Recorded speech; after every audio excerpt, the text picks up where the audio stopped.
Welcome to Sunday School, Acts 27:34 through 36. Wherefore I pray you to take some meat, for this is for your health, for there shall not an hair fall from the head of any of you. And when he had thus spoken, he took bread, and gave thanks to God in presence of them all. And when he had broken it, he began to eat. Then were they all of good cheer, and they also took some meat. When Paul chose to be tried before Caesar the emperor, which was his right as a Roman, it became necessary to send him from Caesarea in Judea to Rome in Italy, where Caesar lived.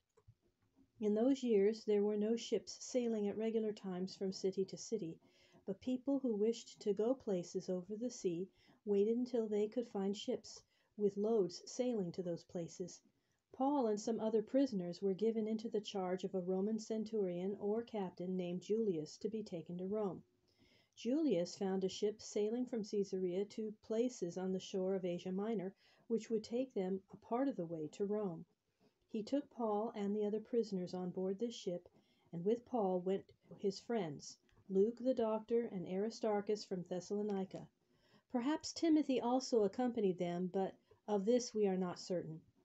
They set sail from Caesarea after Paul had been in prison more than 2 years, and they followed the coast northward to Sidon. There they stopped for a day, and Julius the centurion was very kind to Paul and let him go ashore to see his friends who were living there.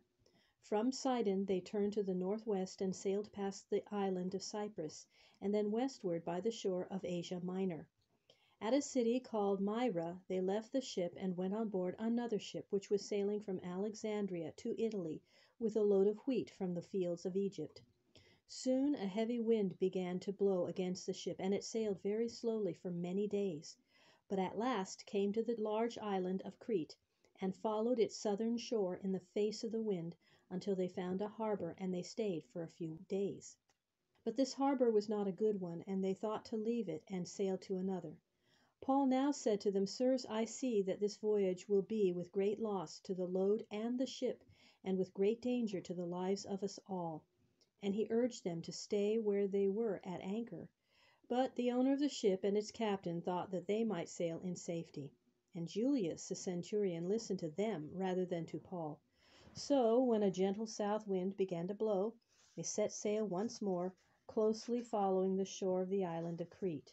But soon the wind grew into a great storm, and the ship could not face it, and was driven off its course. Behind the ship was a little boat, and this they drew up on board. And as the ship creaked and seemed in danger of going to pieces, they tied ropes around it to hold it together. The storm grew and drove the ship away from the island into the open sea. To make the vessel lighter, they threw overboard a part of the load, and the next day they cast into the sea all the loose ropes and everything on the ship that could be spared. Day after day went on with no sight of the sun, and night after night with no sight of the stars.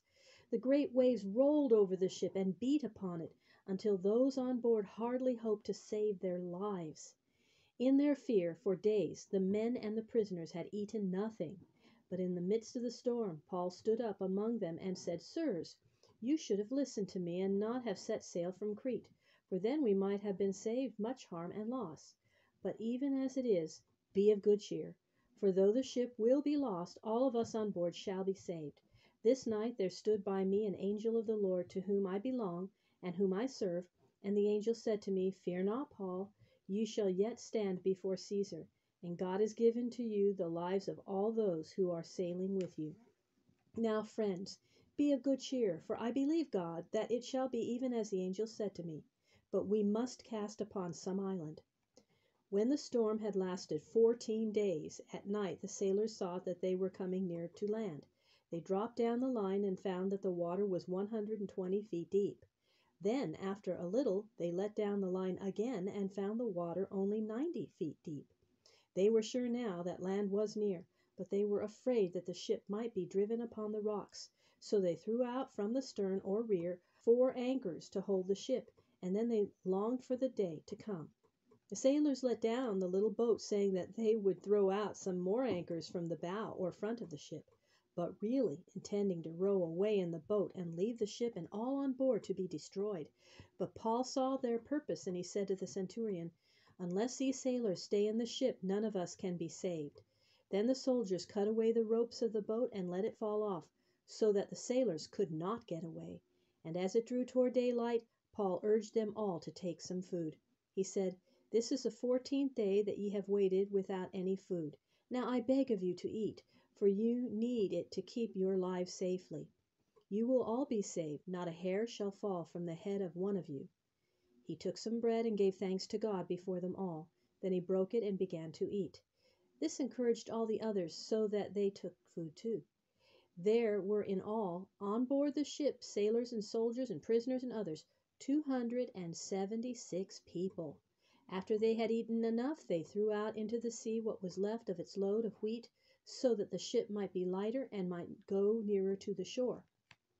As soon as the day dawned, they could see land, but did not know what land it was. They saw a bay with a beach into which they thought that they might run the ship. So they cut loose the anchors, leaving them in the sea, and they hoisted up the foresail to the wind and made toward the shore. The ship ran aground, and the front end was stuck fast in the sand, but the rear part began to break in pieces from the beating of the waves. Now came another danger, just as they were beginning to hope for their lives. By the Roman law, a soldier who had charge of a prisoner must take his prisoner's place if he escaped from his care. These soldiers feared that their prisoners might swim ashore and get free, so they asked the centurion to let them kill all the prisoners while they were still on board the ship.